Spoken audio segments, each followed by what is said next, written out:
After this weekend, realized a issue figured was probably the problem. We have a boost creep issue. Probably been having it since the old setup, but on this setup you can really tell. The wastegates we had on this thing were 39 millimeters, two 39 millimeter wastegates, and they were never able to keep up with controlling any sort of boost. I mean, with the old motor, you leave it 10 pounds, it would instantly go up to 18 pounds, and then going down the track, it would make as much as, I think, 25 pounds. It was as much as it ever made, but you could never lower it down. It was always, it did whatever it wanted all the time. Didn't matter what you told it to do, how much you were trying to purge out through the wastegate, it would never regulate boost. So on this new motor, we start getting up to 5,500, 6,000 RPM, the boost starts climbing up to around 25, 30 pounds, and I can still make up to 8,000 RPM. Probably shift it around 7,500, just to be on the safer side.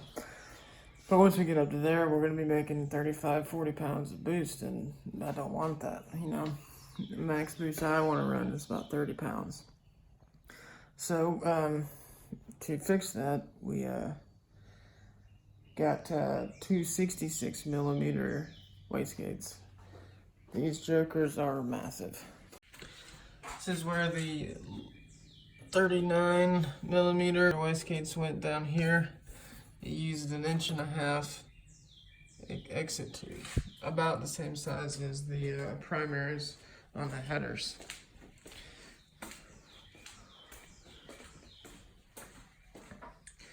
The new wastegates use 2.5 inch tube for the exhaust exit.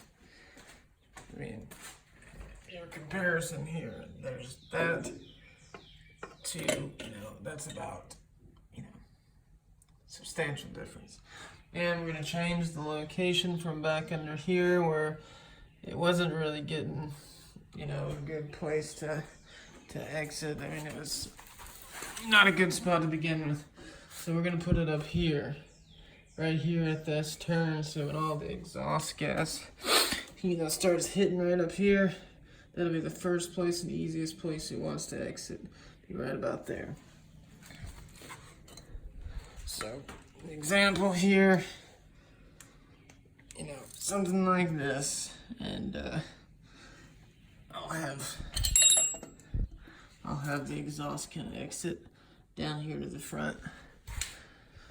Just blocked off the old spot there, welded on to the V-band clamp here at the front side, and then I'm waiting on my 3.5 inch V-band clamps so I can cut this, have a clamp here, because with that up front, it won't actually clear this A-arm.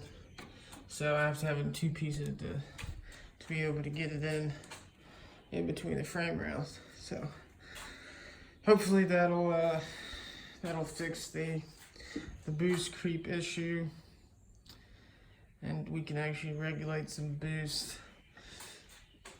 I'm pretty sure it will. I mean, those gates are about the size. I mean, they're only 1 inch off of the actual size of my exhaust tube itself. 3.5 inches, 2.5 inches. I mean, it should be adequate enough to purge out enough exhaust to get that turbo to quit making as much boost.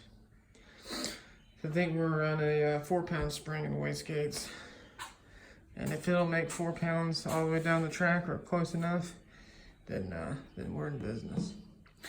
Also, these methanol injectors, these are 315 liters per hour, or milliliters.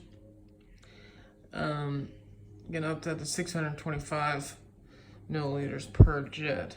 So it'll be twice the amount, and you're going to be running, instead of 100% methanol, running a 50-50 mix. So we'll still be getting just as much methanol as before, but we'll also get the same amount of water going in there as well to keep it nice and cool since we don't have an intercooler. I'm gonna keep those inlet air temperatures down. I'm gonna try and go out there this coming up weekend. Gonna go to Commerce so we can get some quarter-mile times in there. I'm hoping to at least get an 8-second pass. It'd be really nice to get like a mid 8-second pass, or at least something faster than our 8.8 that we ran with the other setup. Getting ready to weld on the new wastegate flange. What is a little comparison here? This was how the old wastegate was mounted.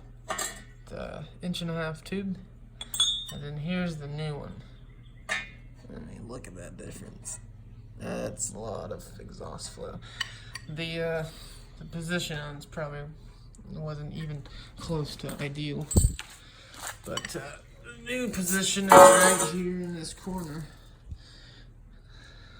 Much bigger hole, much more exhaust. I can divert away from the turbo to slow down that turbine speed. So I'll fit up just like that, and I weld the V-band flange to it. Weld the V-band flange to it, and it'll be about ready to go back on the car. Also got these turbo guards. They're a little bit pricey. I was hoping it'd actually be a steel mesh. It may be, but it looks like plastic. I can't really tell. But it's supposed to be able to hold 200 pounds of impact, something like that. So it's better than no filter for sure, because we lost a turbo last season. Something came up and hit the turbine wheel, bent the shaft. Luckily we were able to repair it there, but you know, these are a little bit more expensive than those cheap diesel turbos, so I'm trying to protect my investment a little bit. About I think they were $70 a piece. Probably a little pricey for what they actually are, but you know, it's the price you pay for security. Anywho, putting this passenger side back together. Got the V-band here in the middle so we can take this exhaust on and off with the come in contact with this A-arm here. Got the wastegate flange on right there. Got some turbo smart turbo guards so I don't take out another turbo like last year. So it's coming on. Got the other side. Everything's fit up, ready to go. I just have to put it back on. Fixing to put this wastegate on. Just make sure it get the exhaust exit, you know, somewhere over here, probably. I might make a little tube that kind of comes out in front of the front tire or something like that, so it's not, you know, put the exhaust straight onto the steering arm. I don't know, we'll see. Might not do anything. Just finished these wastegates. Got them all plumbed up. For now, they're just gonna dump out right here beside the tire without any exhaust tube. I might make something that kind of comes out in front of the front tire, but I gotta put the clip on and see. Not 100% happy with the setup on my part. Didn't really measure them, so I just popped a hole. This one leans out a little bit to the right, and that one hugs the chassis, so I might redo this side later on, but we'll see. But right now, they'll do what they need to do, functionality-wise, but aesthetically, not too happy with it. But it's just being lazy, not taking my time and mocking everything up before I weld it out. But this side's done too. Got the V-band down there. Exhaust is tightened up. And I think that's the only modifications we're going to be doing before we go out to the track again this weekend. Finally getting out to Commerce again and doing some quarter mile stuff, so we can see what we can do in a quarter mile and hopefully keep these turbos under control as far as boost creep